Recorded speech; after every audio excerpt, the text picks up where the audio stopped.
Hello guys, this is me Ankur Upadhyay. Welcome to our channel share market analysis.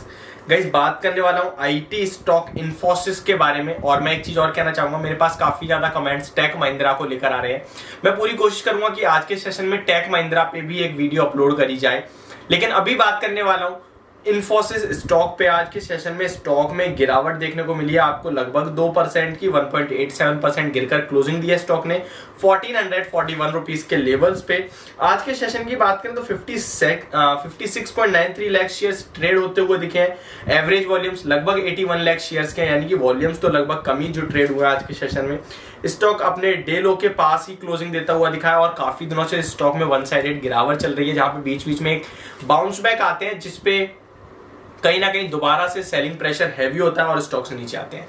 पूरे IT stocks में एक बहुत लंबे समय से, लंबा तो नहीं कह सकते लेकिन हाँ, Q4 से बड़ी गिरावट चल रही है। जब से रिजल्ट्स आ रहे हैं, सबसे पहले इन्फोसिस ने मूड माहौल बिगाड़ा था, उसके बाद कहीं ना कहीं कंटिन्यूस गिरावट ही देखने को मिल रही है। फिर आपने विप्रो देखा, फिर HCL tech and tech Mahindra and so on. तो इनके बाद करेक्शन चलता ही चला जा रहा है, लेकिन इस करेक्शन में करना क्या चाहिए?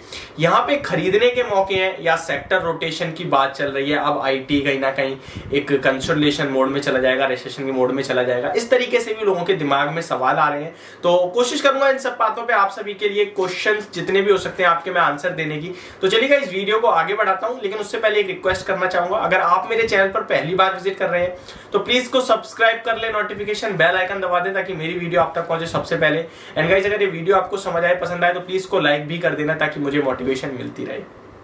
आपका किसी स्टॉक से रिलेटेड कोई क्वेश्चन है, प्लीज कमेंट बॉक्स में कमेंट करें, मैं उस पर या तो वीडियो बनाऊंगा या शॉर्ट बनाऊंगा। देखिए, इन्फोसिस 1441 रुपीस के लेवल्स पे क्लोजिंग देता हुआ दिखाया और स्टॉक में जो ब्रेकडाउन है वो 1660 के लेवल्स के नीचे जब स्टॉक ने गैप डाउन ओपनिंग दी रिजल्ट्स के बाद, तो वह कहीं ना कहीं वो गैप जो वो एक रेजिस्टेंस बन चुका है। स्टॉक काफी टाइम कंसोलिडेट हुआ 1540 से 1580 के बीच में, फिर गिरना स्टार्ट हुआ। सबसे पहले तो मैं अपने बारे में बता दूं स्टॉक को लेकर मेरा व्यू क्या है। तो मेरा व्यू बहुत ही ज्यादा सिंपल और एक तरफा व्यू है, वो है बाय साइड का। हालांकि लोगों का मानना है स्टॉक 1400 का जाएगा, 1350 का जाएगा। जी हाँ, मैं आपके साथ बिल्कुल एग्री करता हूं कि स्टॉक नीचे जा सकता है क्योंकि आईटी स्टॉक्स में वीकनेस है, बट इसका ये मतलब नहीं है कि आपको यहाँ पे बेचना चाहिए। जिसने 1700 रुपए पे खरीदा है वो क्या अगले 100 रुपए के लिए बेच दे? मेरे हिसाब से ये बिल्कुल भी वाइज डिसीजन नहीं होगा। मेरे हिसाब से ये स्टॉक मार्केट इन्वेस्टमेंट करने का एक अच्छा जरिया है, जहां पे आप लोग इन्वेस्ट करते हैं, अपने पैसे कैपिटल लगाते हैं, जहां आपको अच्छे रिटर्न्स की उम्मीद होती है तभी आप पैसा लगाते हैं और आप थोड़ी सी रिस्क लेना भी चाहते हैं। अदरवाइज बैंक एक सेफ ऑप्शन है। आप यहाँ पैसा लगा रहे हैं क्योंकि आपका ज्यादा बने, और ज्यादा बनेगा तो सिंपल सी बात है, रिस्क होगी। अब मार्केट में अगर आप इन्फोसिस जैसे लार्ज कैप में पैसा लगा रहे हैं, जो निफ्टी का सेकंड लार्जेस्ट स्टॉक है, जो वेटेज के हिसाब से पहला रिलायंस है, उसके बाद निफ्टी में इन्फोसिस का वेटेज सेकंड नंबर पे सबसे ज्यादा है, उसमें पैसा लगा रहे हैं, तो आपका पैसा डूबने के चांसेस तो मेरे हिसाब से बहुत कम रह जाते हैं, इनफैक्ट रहते ही नहीं है। अगर कंपनी की बात करें तो किस बेस पे डूब सकता है मुझे ये भी समझ नहीं आता। स्टॉक का प्राइस देखिए, प्राइस एक्शन जो होता है वो डेली बेस पे एक ट्रेडर करता है और हम लोग प्राइस को ट्रेड नहीं करते। जो इन्वेस्टर होते हैं वो प्राइस को ट्रेड नहीं करते, वो करते हैं फंडामेंटल्स को ट्रेड।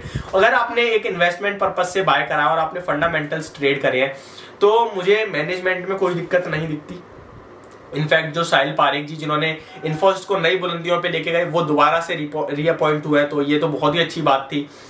स्टॉक के डेट वेट कुछ भी नहीं है तो टेंशन फ्री है, कैश बढ़ ही रहा है, कैश रिच कंपनी है। डिविडेंड आपके लिए कम नहीं हो रहा, ज्यादा ही हो रहा है। बोनस टाइम टू टाइम आपको कंपनी दे रही है। Return on equity, return on capital employ, सब कुछ शानदार है। कंपनी का मार्केट कैप, कंपनी के एम्प्लॉय, सब कुछ तो अच्छा चल रहा है। फिर इस स्टॉक में दिक्कत कहाँ आ रही है? दिक्कत आ रही है इसके प्राइस में, दिक्कत आ रही है इसका प्राइस कंटिन्यू गिर रहा है। यहाँ पे आपको ये डिसाइड करना है कि आप एक ट्रेडर हो या आप एक इन्वेस्टर हो। अगर देखिए, एक इन्वेस्टर अपने आप बन जाता है जब उसका 1700 की खरीद है 1400 रुपए पे आ जाए, तो वो अपने आप ये कहता है बस मेरा लेवल मिल जाए मुझे। लेकिन आपको अपना लेवल नहीं लेना। अगर अपना ही लेवल लेना है तो फिर आपने इतना दिन पैसा इन्वेस्ट क्यों करा? आपको चाहिए प्रॉफिट, और प्रॉफिट मिलेगा तब जब आप स्टॉक को टाइम दोगे। देखिए, ये समय ऐसा है, मैं आपकी सारी बातों से एग्री करता हूं। जो भी लोग कहते हैं कि सेक्टर रोटेशन होगा, आईटी रिसेशन में चला जाएगा, आईटी में कंसोलिडेशन होगा, आईटी वीक है, मैं आपकी बात से एग्री करता हूं। कितने दिन तक? लेकिन सेक्टर रोटेशन कितने दिन? 2 क्वार्टर, 6 महीने, दोबारा ऊपर आएगा, मानते हो? तो इन्वेस्टमेंट में अगर आप बैंक में 1 साल एफडी करते हो 6% के लिए, तो यहाँ पे आप क्यों नहीं रोक सकते अपने आप को अगले 20% के रिटर्न के लिए। मैं तो कह रहा हूँ यहाँ से ये स्टॉक कम से कम आपको 50% भी रिटर्न दे देना अगले 2 साल में, तो कोई बड़ी बात नहीं है। मैं 50% कम से कम बोल रहा हूँ। एक बोनस ड्यू है कंपनी में, क्योंकि आपने देखा हर 2-3 साल में कंपनी बोनस देती है। लास्ट बोनस 2018 में आया था। मेरे हिसाब से इस साल नहीं तो नेक्स्ट ईयर के Q1 में, FY24 के Q1 में आपको बोनस अनाउंस होता हुआ दिखेगा। 2300 के पास स्टॉक जाता हुआ दिखेगा। तो दिक्कत कहां है? 2% की डिविडेंड यील्ड है ही आपकी, इनफैक्ट 2.5% की ऑलमोस्ट होने वाली है। तो नो डाउट आप एक अच्छा स्टॉक खरीद के बैठे हैं, और मैं बहुत बार कह चुका हूं आपको कॉन्फिडेंस दिलाने के लिए, और मैं फिर से वही कहूंगा कि कंपनी का प्राइस गिर रहा है, फंडामेंटल्स में कोई चेंज नहीं है, सेम है। और अगर आप इसके वैल्यूएशन देखें तो 26 के पी पे ट्रेड कर रहा है, सेकंड लार्जेस्ट आईटी कंपनी है।